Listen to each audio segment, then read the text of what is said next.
Welcome to another episode of Real People. I'm your host, Barbara, and this is our resident filmmaker, Emmett H. Thrower.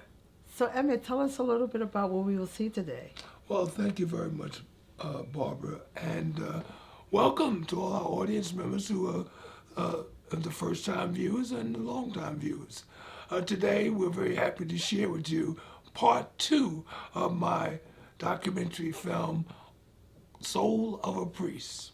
And so, for those who don't know, priest, which is his working title as a poet and as an artist. So we hope you enjoy part 2 of Soul of a Priest. I was born in Brooklyn, 1964, and raised in Deer Park, Long Island, brought up by a foster family. I was in the foster system from the time I was 1 year old to the time I was 17. As a foster child, I saw a lot of pain. I was an abused kid, but we never wanted for anything except for the love of our parents. But as a kid growing up in Deer Park, Long Island was a beautiful thing. Aside from the abuse that we suffered at teenage years. I was raised with one of my brothers. I'm the youngest out of 6 children. He knew that what was going on in our foster home, he knew it was wrong. He knew the outcome as well as I did. If either one of us were to go to a higher authority, then we'd be placed in another foster home and probably would leave us separated, which we did not want. I didn't know my natural father. I'd seen him every few years or so, but we never really had a tight relationship. My foster father was a man that was important to me as a child. He had influenced my persistence in who I am today and pushing forward, regardless if the odds are stacked against me, because he didn't like losers. We grew up to love our families.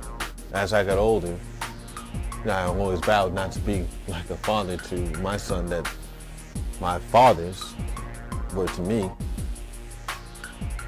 I never judged either one of them.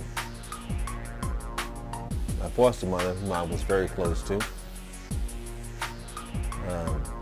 she was the one that taught me about concerning myself about the needs of other people. I remember a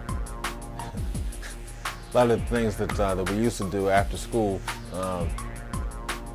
We used to have, I don't know if you want to, but after school we used to have these fights. Sometimes we go out of town to this camp, and there'd be one group of kids, and then there'd be myself and my friends from my town, Deer Park, and Wyandanch. Today's they have these gangs and all of that. But anyway, we used to fight, and it was always one-on-one. That's how it was. You took everything out of your pocket, rolled up your sleeves, and just got down and dirty. And the funny thing about it was after we got down and dirty, we all realized that, we were just kids arguing about not anything important. So even at that point, a lot of us became friends from there. And, that's what I try to reflect in my work to our kids, that there are different options, that it's not about you, it's a bigger picture.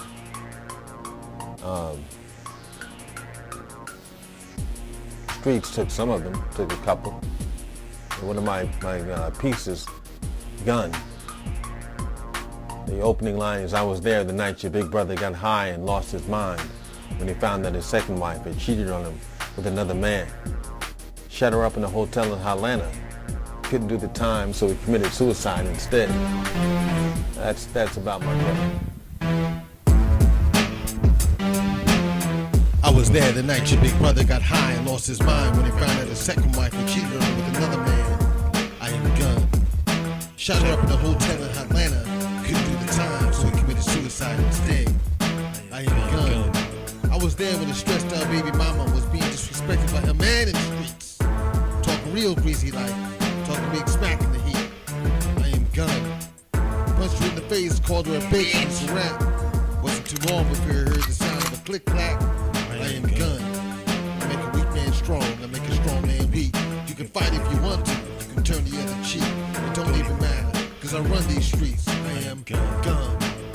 I am the question, the answer, the problem, the solution. The dissolution of the human race. A little word, but I carry big weight. I am Gun.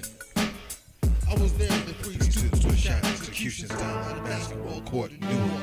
I am Gun. I was there when the cops opened up 50 rounds into a brother's chest in New York. I am Gun. It was me that killed that little girl in the Mars Walking Project Stansbury Park in 84. I am Gun. I took the life of your firstborn, coming for your second one. I am Gun. I took the life of your firstborn, coming for your second one. I am Gun. I took the life of your firstborn, coming for your second one. I am the black and brown face, staring into space, caring for nothing, wanting for nothing, but the power that I command. It's your life that I demand. I am power that's in your hand. Damn, I am Gun. I can make a weak man strong, I can make a strong man weak. You can fight if you want to, you can turn the other cheek. It don't even matter, cause I run these streets. I am Gun. The question, the answer, the problem, the solution. The dissolution of the human race. A little word, but I carry big weight. I am Gun. I am Gun. I am Gun. Why don't you pick up a book or something? The library's still open.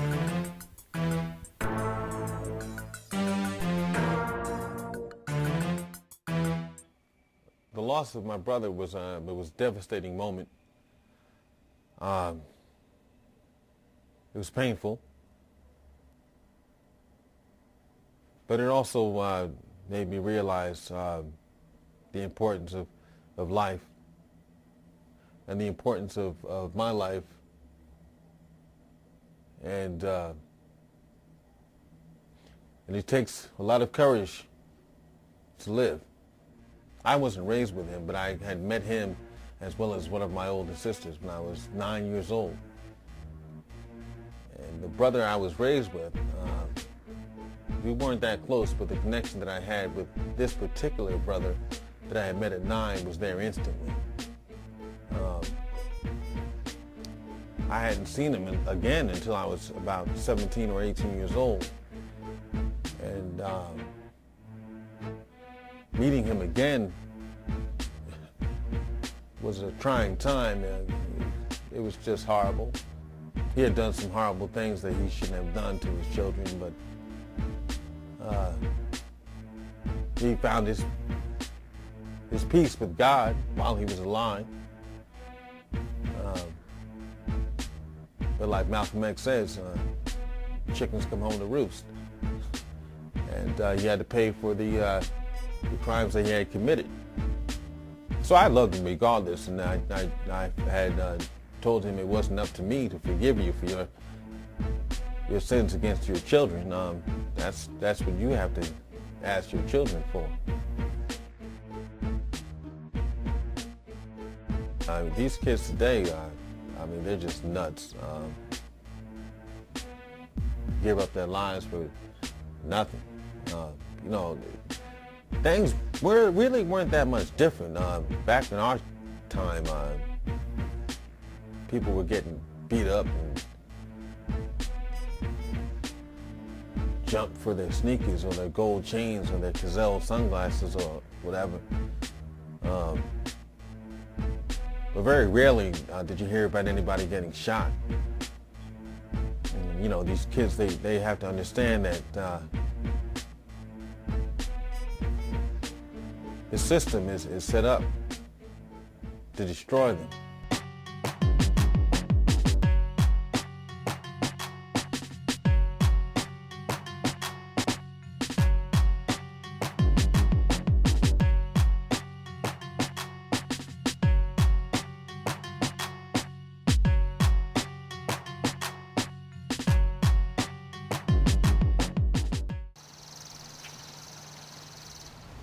recovery is hard in the hood because we have a lot of oppression. We come from families that are oppressed from the very beginning. You can walk down the street, there's liquor stores everywhere. There's liquor stores and there's churches, which is a very odd thing. And the drug spots are right there. And if you wish to recover, it's a very hard thing because you have that constant temptation that's right there in front of you. My personal experience in recovery, well, I came from a family, my father was an alcoholic. As a kid, I began drinking sociably with my foster mother. She used to drink champagne, and we'd talk early into the morning hours, just laughing and just having a good time. It was never a problem at that time.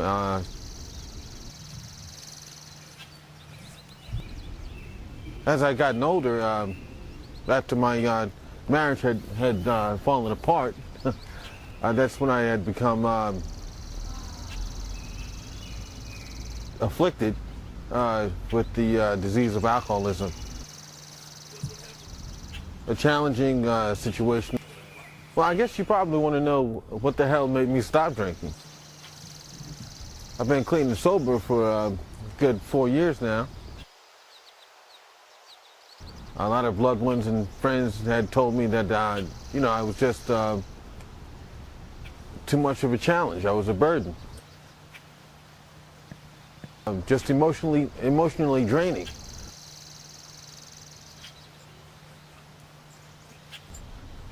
I was diagnosed with high blood pressure, and the doctor, they told me, they said that, you know, if you continue to drink, you'll have more problems than just high blood pressure. I wasn't an angry drunk, I wasn't violent, I was a silly drunk. But at this particular time, I was just told by the doctors that, you know, you really have to stop.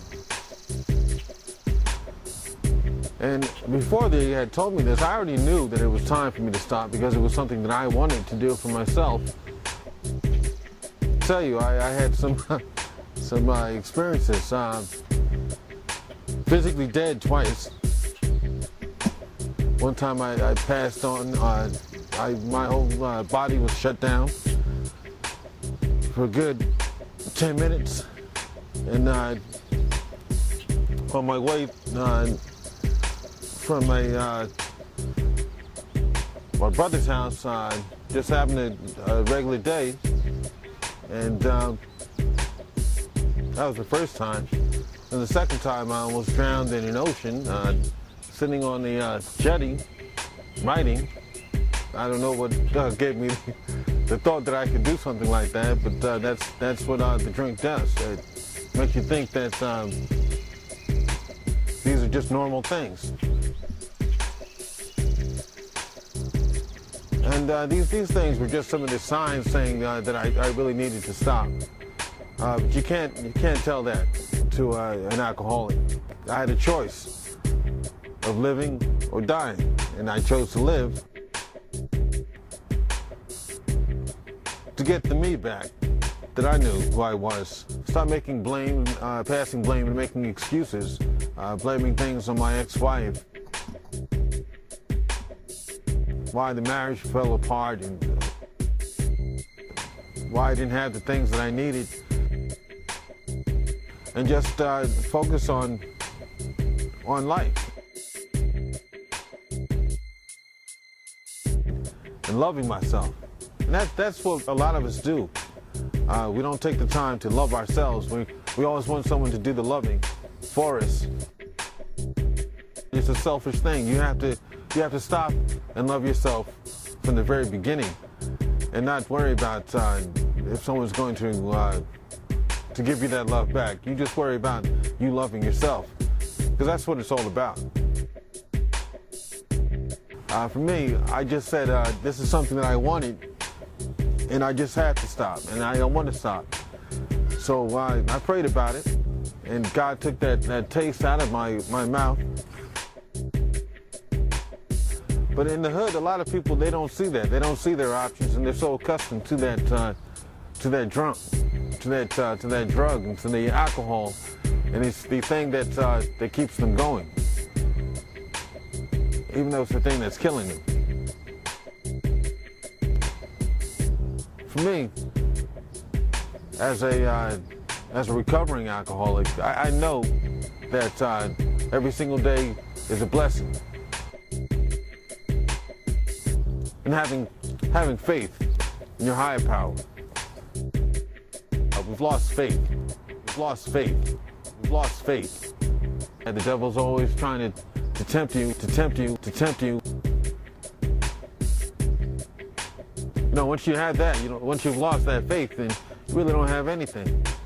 Because there's always a test there. The devil is always throwing a test there to get you back to where you left. So you gotta understand that dark place that you left is not a place that you want to go back. Sometimes when we come to Jesus, And that's what happened to me. we need to come humbly to Him. I just didn't want to go back there. We need to give God our all.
If I could go back in time and be a kid all over again, I certainly wouldn't want to be where I was growing up.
going smooth when the lies born on her weary shoulders and her knees. I wonder what is it that she sees when she looks out upon the scenes of depravity and desperation. The hot and fetid stench of piss and shit wafting up into her nostrils, filling up her knockoff body bag, Gucci boots clicking through alleyways, used condoms and used needles and crack vials piled high, while members of mankind and justice of the court staring shamelessly at how big her ass is. Damn, a big old ass. How big her tits are. But never stopping for a moment, never stopping for a moment, never stopping for a moment to recognize how big her mind can be. Get a wink. Husband man found a soft spot between the legs of a ghetto queen of different sort, and he left her.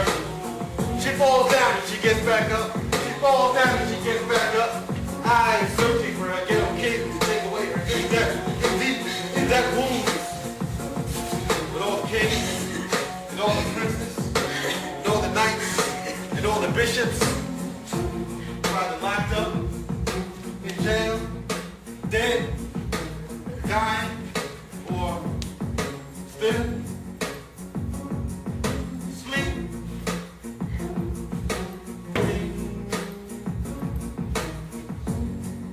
Get a point.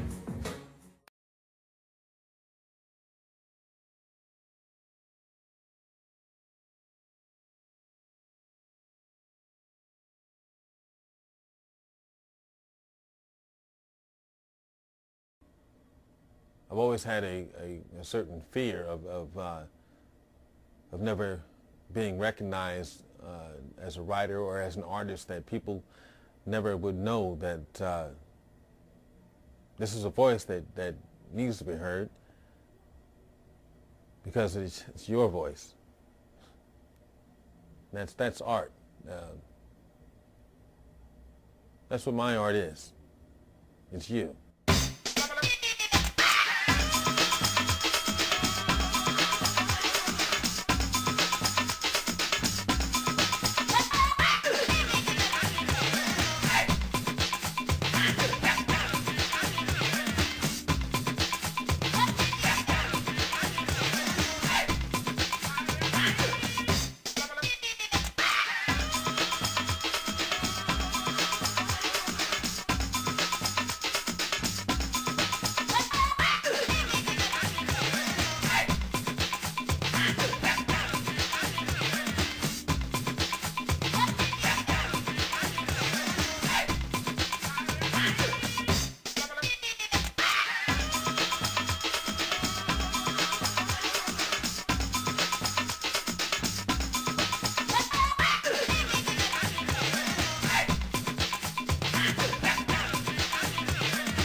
As an artist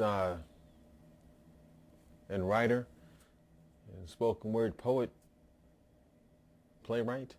But what I'd like people to see from this, myself as an artist and as a writer and performance artist, is that my voice is the voice of the hood. Spirit of people that you see when you're driving past, locking your doors to say, oh my God, no, you don't want to get out.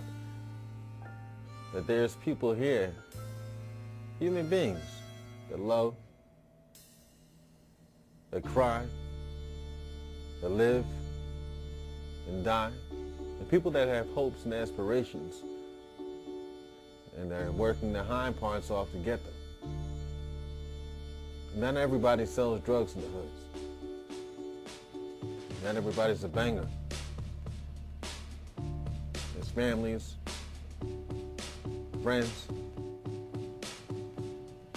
There's love in their support. There's a humanity. Yeah. And that's what I want people to walk away when they see this. I want them to know there are people there. I'm not glorifying life in the ghetto. I'm just saying that in these places that we live, there's a lot of pain, but there's a lot of hope, there's a lot of potential. It's about us working together, and that's what's cool.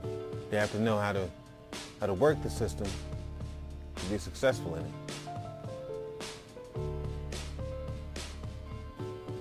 Yeah. Even when times are tough and the odds are stacked against you seemingly. So you just keep on pressing. And like I always say, it is what it is. It is what it is.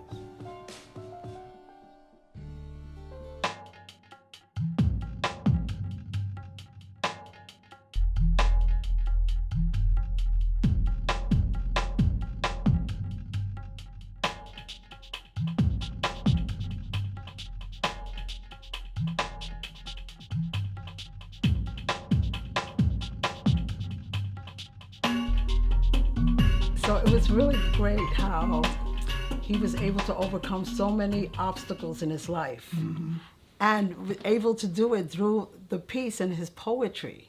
So I found that very interesting and really, heartwarming. Growing up in a foster home, seeing this brother commit suicide, all those things are similar to things that impacted us in our own lives. So I hope you took that from it. But thank you for coming and sharing this time with us. And so, Barbara, take us home. Thank you. And stay tuned for the next episode of Real People. Love, peace, and happiness.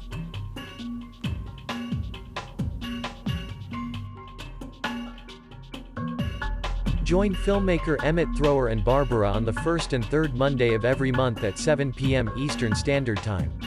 Experience some exciting new episodes of rarely seen personal historical footage, events and documentaries. Right here on Channel 68 on Optimum and 2134 on FiOS. Have a comment or question, reach out to us at our email. Follow us on YouTube, Facebook and Twitter. See you on the next episode of Real People.